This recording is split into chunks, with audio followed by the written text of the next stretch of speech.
Okay, hello. Welcome to the second of our lectures on the interwar period in Eastern and Central Europe.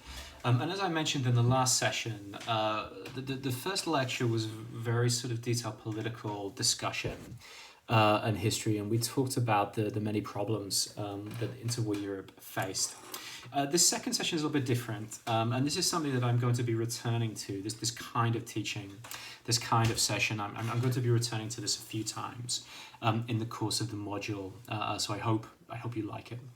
That is that instead of talking about politics directly, we're going to try to focus on an individual. We're going to talk about a person who was of historical significance in Eastern and Central Europe, and we're going to use their life. We're going to use their work and the context of those things, the context in which they lived and which they worked, to sort of try to enlighten certain themes that we've been covering. And again, this is something, as I said in the last session, this I think is a reminder to myself as much as anyone that history is not about history is about human beings ultimately. And I'm very keen on this module to keep the human factor as central as possible, to try to understand what it was like to actually live in these times and to operate in these times. And the best way to illustrate that, the best way to understand that, is to put human beings, to put people at the center of the story. So there'll be a few occasions in the coming weeks and in the coming sessions in which we will talk about figures from Eastern and Central European history, figures who have proved to be important and significant, and we'll think about what their life stories tell us about the region. Okay, now you'll see from the slideshow. I hope that you'll be impressed. Not to brag. But since I prepared the last slideshow, I've discovered a few design flourishes, and these slides are slightly better organized, and they look slightly better than the ones that I looked at. They're the ones that I've been using so far on this module. So this online teaching is a learning curve, and we hope that these things will improve further as we go deeper into the semester. Of course, we still don't know, do we? If and when we'll be able to get back into the classroom. I hope that we can. And as soon as we know, you will know as well. But at this present stage, I don't know. Okay, so we're looking at Karel Čapek and the war with the newts. I suppose there's an outside chance that some of you may have heard of this person, a very significant science fiction author of the interwar period. Now, he's actually one of a leading figure of that there is a tradition, in my opinion, a very good tradition of Soviet and Eastern European science fiction, which is quite different from the British or the American tradition. That tends to be quite right wing, and then people like Isaac Asimov and these sorts of figures. But there are also people operating in Eastern and Central Europe. People like the Polish author Stanislav Lem. He wrote a book called Solaris, which is considered a great sort of classic of 20th century science fiction writing. Or perhaps the Russian Strugatsky brothers. They wrote a book, various books, one of which is called Hard to be a God, which is quite an insane dystopian book, and now also film, which I think you can find on Netflix, but it's quite a lot. So watch out for that. So Karel Čapek is part of this, and of course science fiction is a way of conceiving and imagining and in an allegorical fashion thinking through the problems of the present day, projecting what might come in the future, but in a very sort of distorted way, trying to sort of understand what contemporary social, political, or cultural problems, and that goes back to people like Aldous Huxley and George Orwell, his novel 1984. So Karel Čapek fits into that tradition, and his book The War with the Newts, as we'll see in this session, is also an attempt in a very grotesque and a very parodic and sort of humorous way to speak through and to think through some of the problems of the interwar period. And so I think he's quite an interesting way of looking at some of the topics and some of the themes that I spoke about in the lecture previous, the one that's just above this in the on the Moodle site. Okay, now to understand Čapek, we must first of all understand the context in which he worked, and that is the interwar kingdom of Czechoslovakia, the so-called First Republic of Czechoslovakia. So let's turn to slide 2 and revisit the map which I put up in the last lecture. I talked about how Czechoslovakia was formed at the end of the First World War. Its territories had entirely been part of the Habsburg Empire, albeit in different parts of the empire. Slovakia had been in what was the Hungarian part, and the Czech lands, Bohemia, had been part of the Austrian half. From the 1860s onwards, the Habsburg Empire had been Austria-Hungary, and it had been largely divided into two parts, two components. Almost all of its public and political life was kind of divided. So Slovakia was in the Hungarian part, and Bohemia, the Czech lands, were in the Austrian part. Now, there are other issues as well. The Czechoslovak First Republic had large numbers of minorities, not just that the Czechs and the Slovaks had to find a modus vivendi, had to find a way of living together, but also the very many minorities. And the most serious, the most significant minority issue in the First Republic of Czechoslovakia was that of the German population. And again, going back to the map, you can see by these dark, I'm going to call that blue, but you might have a different, like magenta or something. But these dark blue territories in the west of the country are where the sizable German minorities, German minority lived, and there are very many millions of them. In fact, I think about 4 million, a larger number of Germans in Czechoslovakia than there were Slovaks. And they lived in not contiguous areas. They were mainly on the borders with what was now the German Reich, the Weimar Republic, later Nazi Germany, the Third Reich. But there were also so-called islands of Germans living within Bohemia. So it was impossible, really, to meaningfully sort of divide. You couldn't simply take away the German population. They were sort of mixed in with the Czechs, and in places like Prague, for example, there was a very large number of Germans, but also a very large number of Czechs. There was a German university, Czech university, Czech clubs, German clubs, Czech sports teams like Slavia Prague, but also German sports teams. So it was a very complex picture. Now, despite this, when I spoke earlier this morning, I told you that the interwar period was a period of failure, that all of these states descended into economic crisis very early on, and also into political crisis, and they transformed from parliamentary democracies into dictatorships, and this happened uniformly and in a very quick period. Now, in Czechoslovakia, this didn't happen. The transformation, the shift away from democracy, parliamentary democracy, and into dictatorship never took place. This is the one state in Central and Eastern Europe, and one of the few states in interwar Europe in total that did not, that resisted these authoritarian temptations, that did not become a totalitarian state.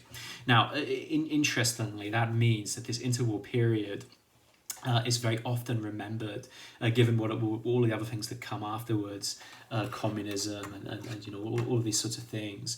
The interwar period, the period of the so-called First Republic, is remembered very fondly in present-day Czech Republic.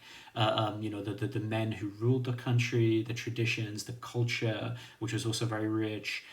People like Karel Čapek are really sort of idolized still by many people in contemporary Czech Republic. So, I think you probably know by now that I'm giving these lectures for the time being until I can get back to Ireland in Prague.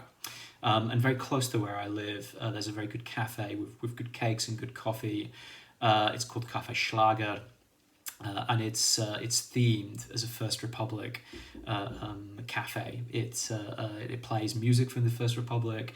It has movie posters and advertising boards up from the First Republic. The manager, who's kind of a friend of mine now, because I'm always there, dresses as a gent from the First Republic. So it's very much about that vibe, and that's very similar. That there are television programs about it. There's a very good series called The First Republic, like a dramatic series. There's a lot of films about this period, a lot of books, and there's a lot of interest. So this is a golden age. Now, the question is why. Of course, historians, including myself, have asked this question repeatedly. Why was this state? Why did this state survive? Now, there are various arguments. If we turn to slide number 3, I've put up a sort of a selection of some of the kind of things that were happening in the First Republic. The country, unlike the rest of Eastern Europe, the country was in fact industrialized. It did have an industrial heart, going back to the Habsburg Empire. Even in the days of Austria-Hungary, the industrial heartland of the empire, the industrial base of the empire, was in Bohemia. The biggest factories, the biggest mines, so these sorts of things. The economic powerhouse of the monarchy was in Bohemia, and also in certain parts of Silesia, in what is today Poland, and outside of Vienna, there was also industry, but the largest concentration was in Bohemia. And if you look at the picture on the top right-hand side, you can see the Škoda armaments factory, the biggest armaments factory in the Habsburg Empire, subsequently in the First Republic of Czechoslovakia, and throughout the 20th century, one of the largest industrial centers, industrial parts in Central Europe. It's in the Bohemian city of Plzeň. It's still running. It doesn't really make armaments anymore, but it makes cars, of course, Škoda cars, which were once upon a time a laughingstock, but are actually now pretty good. So the industry meant that the Czechoslovakia was able to avoid not all but many of the economic hardships that other parts of Central and Eastern Europe faced in the interwar period. It was not so badly affected by the agricultural depression of the 1920s. It was able to sort of restore itself in the 1930s. It had problems, no doubt. Many of those problems had to do with the fact that the Czech Bohemian economy had sort of evolved as part of the Habsburg economy. And when the Habsburg Empire collapsed in 1918, so did many of the external markets for the Bohemian economy. Many of the train lines, so rolling freight and this kind of thing, rolling stock, were going to places like Budapest and Vienna. So it had to try to sort of find new markets, and that was not an easy thing to do. But nevertheless, it was relatively successful. Now, there are other things going on. This is on the top left-hand side. This is a painting by a very famous modernist painter, cubist painter, called Josef Čapek, and indeed he was the older brother of the hero of today's lecture, Karel Čapek. Karel and Josef, two the leading lights of the interwar republic. There was a great sort of modernist movement, a great artistic and cultural movement in the First Republic. It manifested itself not just in painting, but also in architecture. Some of the very best examples of modernist architecture, which happens to be my favorite period, the period of interwar modernity, interwar modernism, were built at this time. They still exist. They're called functionalist buildings. I have an entire catalogue of them if anybody wants to look at it. So this was a very exciting period culturally and artistically, as it was in other parts of Eastern and Central Europe. The avant-garde, poetry, literature, all of these things were taking hold. There was also a burgeoning film industry in the Czech Republic, in Czechoslovakia. It was housed in Prague at the so-called Barrandov film studios. And this was also, they were producing films, which we'll talk about a little bit later on in this lecture, and continued to produce very good films throughout the Second World War and into the communist period. It was owned by the Havel family, one of whose descendants, Václav Havel, will have occasion to speak about quite a lot in the coming weeks. And there was also a sense of patriotism. I put up a picture in the bottom right-hand side of the Sokol gymnastics meeting, which took place in Prague, I think in 1924. The Sokol Gymnastics Association, Sokol, by the way, means falcon in most Slavonic languages. The Gymnastics Association, the Sokol Association, was very much like the GAA. It came about in the 19th century. It was interested in sport, it was interested in socializing, but it was also interested in nationalist organization. And the Sokol associations began in Bohemia, were a means of nationalist organization, nationalist mobilization. They very quickly spread out to other parts of the Habsburg monarchy, even beyond. There was a Russian Sokol, a Polish Sokol, a South Slav Sokol. There were various Sokol movements in other parts of Europe, but the biggest and the most widespread was the one that started in Bohemia. And it continued to be a very popular mass movement, just like the GAA in the 1920s and the 1930s. And for me, it's evidence, if you like, of a kind of widespread grassroots interest in patriotism, grassroots interest in the new state, grassroots support for the new state. Of course, people were critical, people were unhappy about some of the directions the state was taking, but there were very many people who felt loyalty, who felt affiliation with the new state. They were, of course, mainly Czechs, much smaller numbers amongst the Slovaks, and of course, very, very small numbers amongst the Germans. Very many Germans throughout the 1920s did not feel enamored and did not feel particularly closely connected to the Czechoslovak state. Now, towering above all this is one of the most important figures in 20th century Central European history. He's in slide number 4. Let's meet him immediately, a man called Tomáš Garrigu Masaryk. Now, Masaryk was the first president of the independent state of Czechoslovakia in the interwar period, and he is a figure of towering importance, not just in the First Republic, but throughout the 20th century history, as I say, of Central Europe. Masaryk was a philosopher he was a philosopher of sociology, an academic. He took his degree at Vienna. He worked there as a docent, as a professor for a while, and then he moved into politics. He was part of a very prominent, the most prominent Czech political party in the 19th century. He served in the Reichsstadt, in the Habsburg Parliament, as a Czech deputy, and he would go on during the First World War, was very opposed to empire, very close to the ideas of someone like Woodrow Wilson, and became one of the leading figures of the anti-Habsburg emigration during the First World War. And during the First World War, there were many people who were, in Central and Eastern Europe, many Central and Eastern Europeans who were opposed to the Habsburg Empire, who left the Habsburg Empire at quite an early stage, who went to places like Paris, London, in some cases the United States of America, and lobbied for the destruction of Austria-Hungary and the creation of these independent nation states. And Masaryk was the most prominent amongst these. And during the First World War, he traveled widely. He went to America, had an American wife, Charlotte, had very good connections in Paris and in London at the universities, gave lectures, published, and was extremely energetic in promoting the cause of an independent Czechoslovak state. Now, at the beginning of the First World War, this is very important to remember, the ideas of somebody like Masaryk for the destruction of Austria-Hungary were kind of outlying ideas. But by the end of the First World War, they had become very central. Masaryk had very close connections with his fellow academic, Woodrow Wilson. They were on very good terms.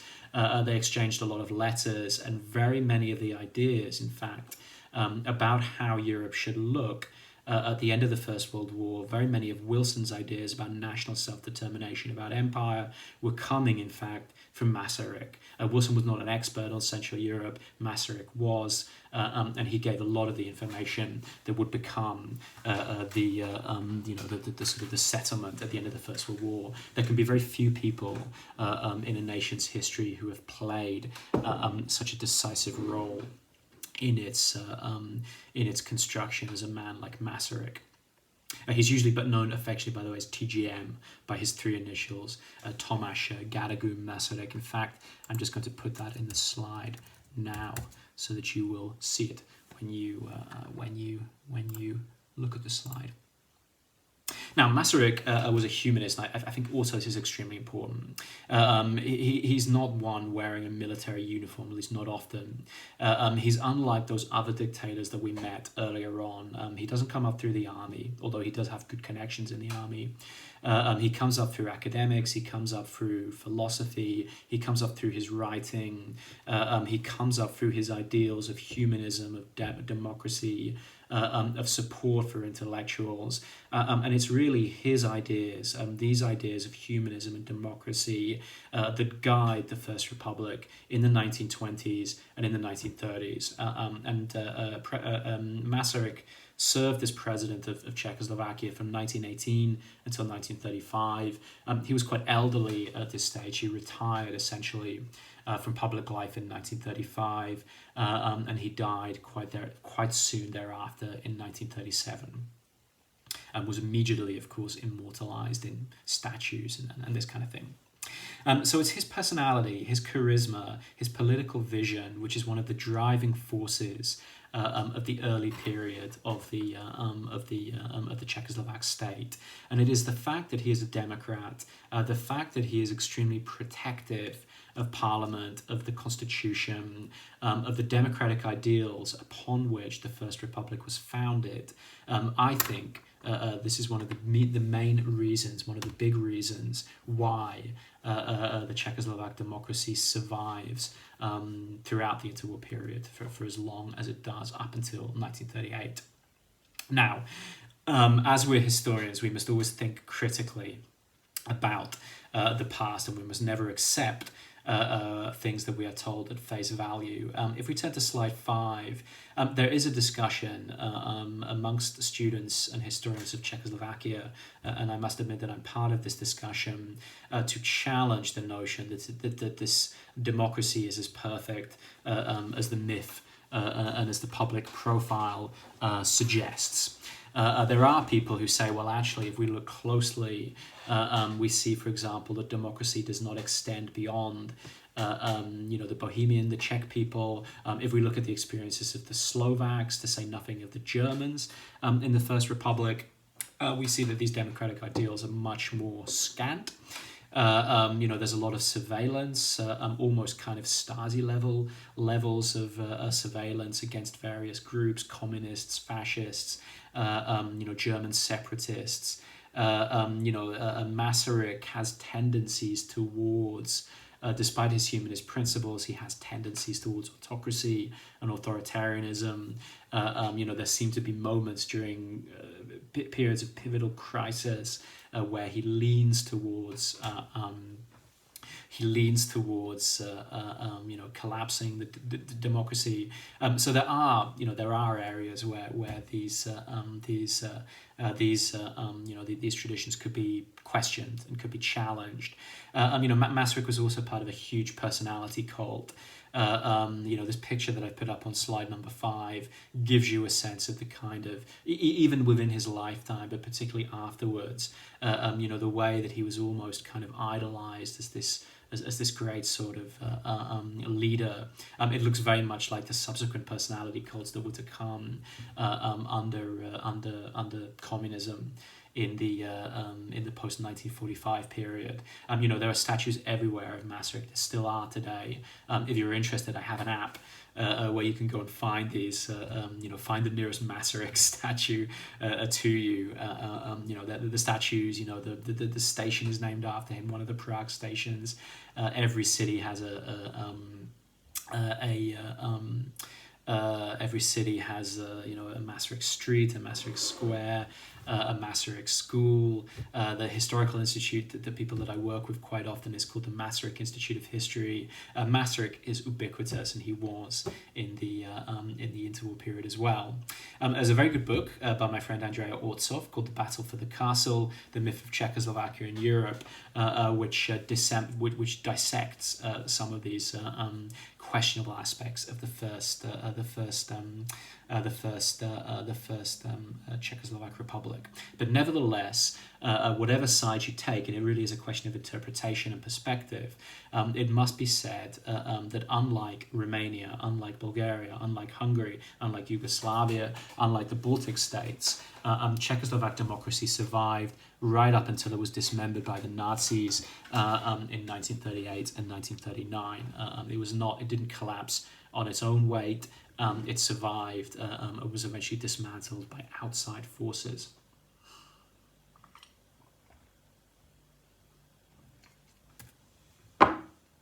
Now, if we turn to slide 6, one of the things that Masaryk was quite keen on was to associate with men like him, men and women, but mainly men, intellectuals, academics, writers, philosophers. He would meet with these people quite regularly. In fact, pretty much every Friday.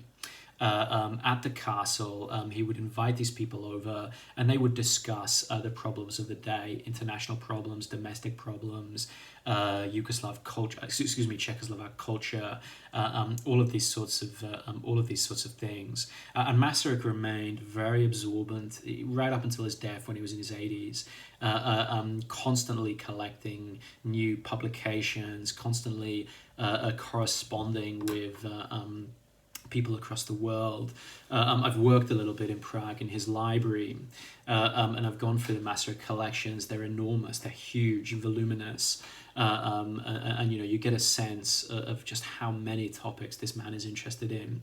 There's stuff on the occult, there's stuff on Satanism, there's stuff on suicide. Masaryk had written about that as a sociologist. There's stuff on literature, there's stuff on Germany, there's stuff on Ireland. There's all kinds of things. I mean, Masaryk, I don't know how he did it. I mean, presumably he never slept. But as well as presiding over the country, being the country's president for 15 years, he was reading all of the time. He was meeting people. He was extremely open-minded to new ideas and to new sort of currents.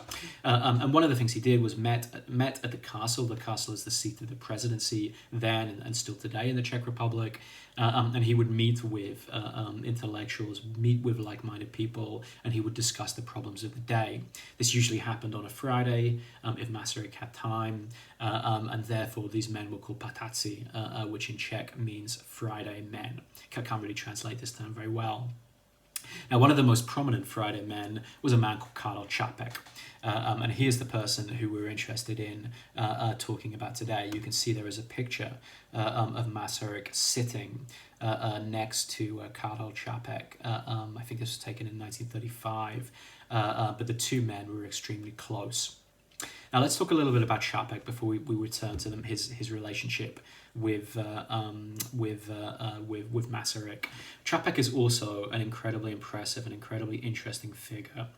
He was born in 1890 and he lived up until 1938. Tragically, he died very soon after the dismemberment of his country, after the Munich Accords, which took place many of you all know what they are. That took place in October 1938. He was a writer, but he worked in a massive variety of written media.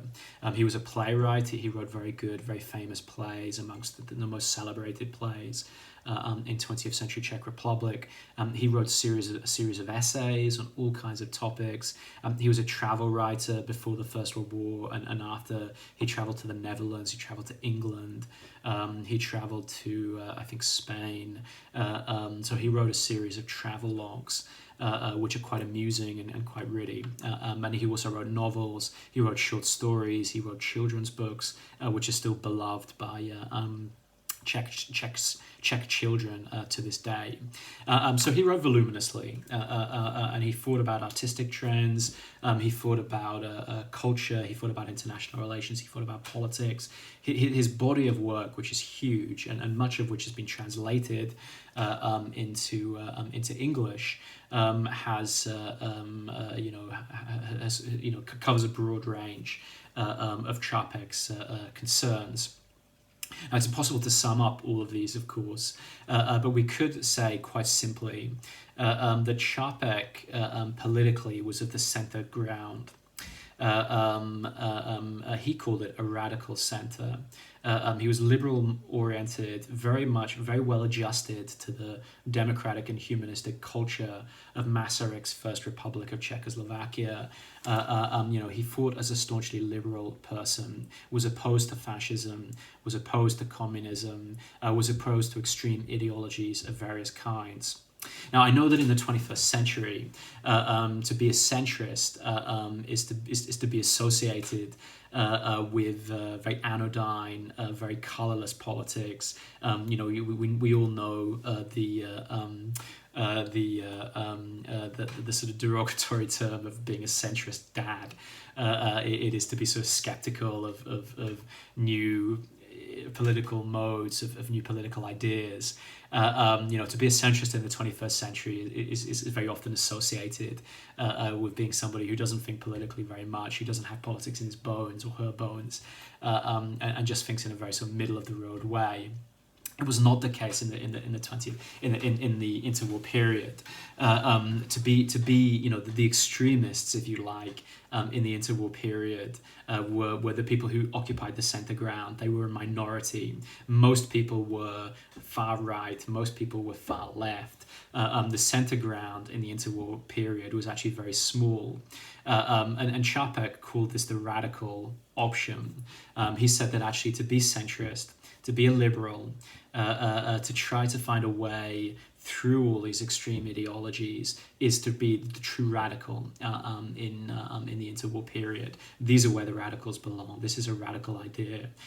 This is the bravest, most courageous political conviction that one can hold in the interwar period. And again, think about what the interwar period is like. Think about what's happening in Germany. Think about what's happening in the Soviet Union, in Italy, in the Central and Eastern European states that we spoke about in the last session.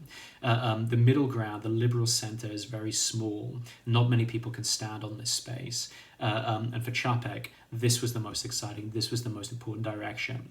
And this idea comes up time and time again in his writing. If we move to the next point down, his key works, what is considered to be his greatest achievement, his greatest literary achievement, are a trio of novellas, which are published, a trilogy of novellas, which were usually published together and known as the trilogy. Those are three stories taking place in different parts of the country, taking place in different times, but essentially are telling the story of the unknowability of absolute ideas. One of the stories is about a man who dies, and his what do you call that? Not autopsy, but the thing that happens after. My brain is turning to mush. I can't remember. That's terrible. It's such an obvious term. The hearing that you have afterwards to determine the means of death and all this kind of thing. People give, his wife, his neighbor, somebody else gives testimony about his life. Each one of them gets the story wrong. Nobody can know exactly, this person's life. They all make mistakes. They all come up short. For Čapek, this is sort of, you can never absolutely know the truth about matters, the truth about things. You must always be skeptical. You must always be you must always be humble. You must always acknowledge that your knowledge is imperfect. You mustn't be like a fascist and claim that you have absolute a monopoly on truth. You mustn't be like the Bolsheviks who claim, or the communists who claim that they've unpacked the rules of history. You must always approach politics and approach individuals with humility and with skepticism. A couple of other interesting works that I want to talk about very briefly. One is one of his early plays, Rozum's Universal Robots. Čapek, incidentally, is the man who gifted the word robot, invented the word robot, and introduced it to the English language. Robot comes from a Slavic word meaning to work. And in this play, Rozum's Universal Robots, which is a dystopian science fiction fantasy about robots taking over from humans, this is where he comes up with the words, the first usage, and it has since entered, as we all know, the English language. It's one of two Czech words that exist in English. The other is pistol. Also comes from the Czech language. The word vampire comes from Serbian, incidentally. The revenant, the returned, originally comes from Serbian language, vampire. Okay, now there's a film which you might be interested in, but you don't have to be. If you're interested in what I said earlier about Barrandov Studios and the film industry of the First Republic, Karel Čapek wrote a play called The White Disease, Bílá nemoc in Czech, written in 1937, and they made a film very soon after in 1938 at the Barrandov Studios. The whole thing is available digitally restored online at the Czech film website.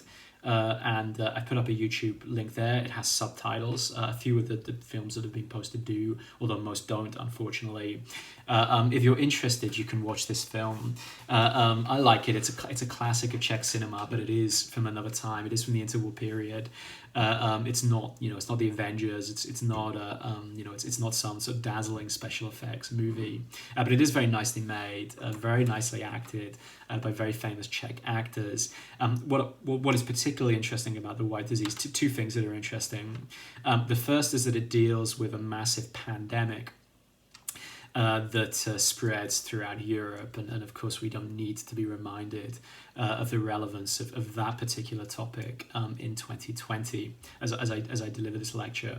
But the other thing is that in this case the pandemic is a metaphor for fascism, for the rise of Hitler, for the rise of extreme dictatorships, and The White Disease is a fascinating attempt by Čapek and an attempt by the director and the filmmakers of this film. I've forgotten the name of the director now, but he's also quite famous. Is an attempt to sort of unpack some of the key political problems. So if you're interested in the interwar period, if you're interested in the things I talked about in the first lecture, The White Disease is a very good cultural artifact. It's a very good sort of representation of the time, and as I say, it is available in a subtitled version and a very nicely restored version. So you're very welcome to look at that. It's free. It's up on YouTube. I've put the link there. It's a very good book. Finally, on this slide, by an historian called Thomas Oort. He wrote a book called Art and Life in Modernist Prague, Karel Čapek and His Generation. It's a very good book which talks about the life and work of Čapek, but also talks about the context within which Čapek operated. It talks about his brother Josef, talks about the Friday Men. Andrei Ortov's book does this as well, although much more critically, and talks about the traditions, the political and the social traditions of the First Republic. Very nicely written, a very interesting book. One that I can recommend for this topic. Okay, finally, what about the newts? Let's wrap up with them. Čapek wrote a book in 1936 which has been translated, and I believe we have in the library, called The War with the Newts. It is considered a niche classic, a cult classic of 20th century science fiction. The story of the book is quite a straightforward one. It tells the story of the discovery of 3-foot-tall newts whose brain lobes and whose brain capacity are so sophisticated that they can start to develop human traits. These newts are discovered, they're examined, they're looked at, they're studied, and ultimately these newts become organized. They use the advantages of being able to move about in these vast oceans. They wage war with the human beings. Spoiler alert: they beat the human beings, and they enslave the human beings. And this is kind of a turnaround, because initially these intelligent newts are slaves of the humans. They become sentient, they become organized, they become belligerent, they wage war with the humans, and they turn the tables. They ultimately enslave the humans. This is where the book ends, not on a happy. It's not a happy note if you're a fan of humans over newts. And the book is kind of told like a history, like an academic history, a parody of the academic history genre, one which God knows is quite easily parodied. There's a lot of scope for parody. And it talks about how the newts are discovered. It talks about how the newts learn different languages. There's one newt which finds a guidebook to I think Poland, but he lives in the Dominican Republic, and he starts to meet guests and just wants to talk about Poland all the time. Doesn't know anything else except what he read in this guidebook. There's another newt which is Chris and Brian, who is met, and we get to know him, and then immediately he's dissected and eaten by the humans. So this is the first part of the book, a series of kind of scientific historical expositions about what the newts are like, where they come from. In the second part of the book, we learn how the newts get themselves organized and how they take over the human beings. It's impossible again. Like I said earlier, Čapek is a man with many interests, a thinker who embraces very different ways of writing: plays, novels, science fiction, satire, parody, serious philosophical novels, children's writing, travel writing. And many of these different genres are reproduced in this book. You have elements of travelogue, you have elements of a play, you have elements of scientific inquiry, albeit a parody of one. You have elements of history. You have all different kinds of things going on in this book. And likewise, the intellectual concerns, the kind of questions that Čapek wants to raise in this book are similarly diverse and similarly broad. He wants to think about the limits of scientific knowledge. He wants to think about language. These newts learn different languages. He wants to think about the soul and what it is to be human, and what does it mean that sentient creatures like newts are now amongst us, that they also have souls. Do animals in general have souls? He wants to think about politics. He wants to think about fascism. He wants to think about militarism. All of these things are embraced and encompassed in this one novel. It covers a lot of ground. For me, I must say it's my favorite of Čapek's works. Although most people, including Thomas Ort, would agree that his best work is the trilogy of novels. That's his finest philosophical and literary achievement, and it's difficult to argue against them. But in terms of sort of wackadoodle, batshit crazy science fiction satire, The War with the Newts is very difficult to top. It's available in paperback. It's been published in English. It's very easily found, very cheap. I have a copy if somebody wants to borrow it. I urge you to sort of try and get on with this book and try and read it. Even if you don't get everything out of it, you will get something. There's a lot going on, and there is really something for everyone in this book. Okay, let's come to the final slide number 9. Let's wrap up. What does the story of Čapek, and what does the story of the First Republic tell us? Well, the First Republic ended in October 1938 with the Munich Agreement. You will remember that this was the moment that Hitler met with Mussolini and with the French and the British prime ministers. President of France and the Prime Minister, of course, Neville Chamberlain, met and agreed to Hitler's demands to annex those territories within within the First Republic that were populated by majority Germans. They were now known as the Sudeten lands, and Sudeten is the name of the colloquial name of the territory in Czechoslovakia.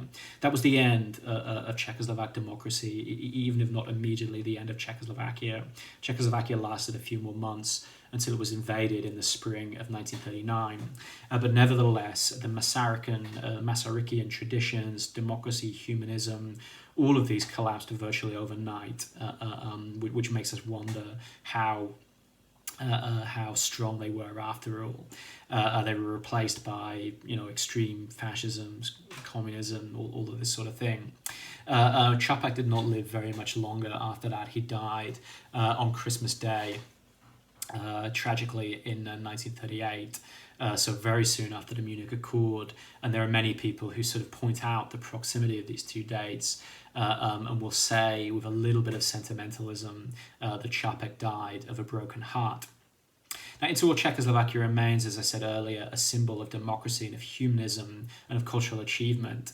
And it's a matter of interpretation, but nevertheless, it did achieve very many things. The kind of culture that Karel and Josef Čapek were producing, the movies that were produced at the Barrandov film studio, including The White Plague, the political thinking of a man like Tomáš Garrigue Masaryk, who gives us still to this day very many important lessons on small states and on democracy, and remains an important figure in Central Europe, an important figure in European history. The question remains, we can ask ourselves, we could perhaps discuss that at some point, why did it survive when all other states succumbed to dictatorship?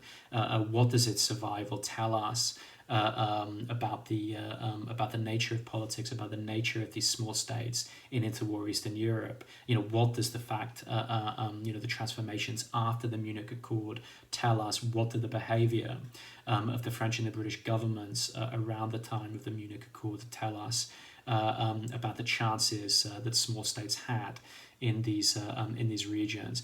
Very many important questions are raised by Czechoslovakia, and I think its study of people like Masaryk, its history, the study of the work of someone like Karel Čapek are very revealing to the shortcomings, to the strengths, to the weaknesses, and the chances of democracy and of political independence in interwar Europe. One final thing, Masaryk met with Čapek, and they had a series of conversations which were published in the 1930s under the title Conversations with Masaryk, Conversations with the President, translated into English and relatively easily found. This is a very good book to learn about the history of Masaryk, the history of democracy in Central Europe, the history of Czechoslovakia. It's a series of interviews between Čapek and Masaryk. The book is available in English, but there is also a film made of it based on this book, based on this writing.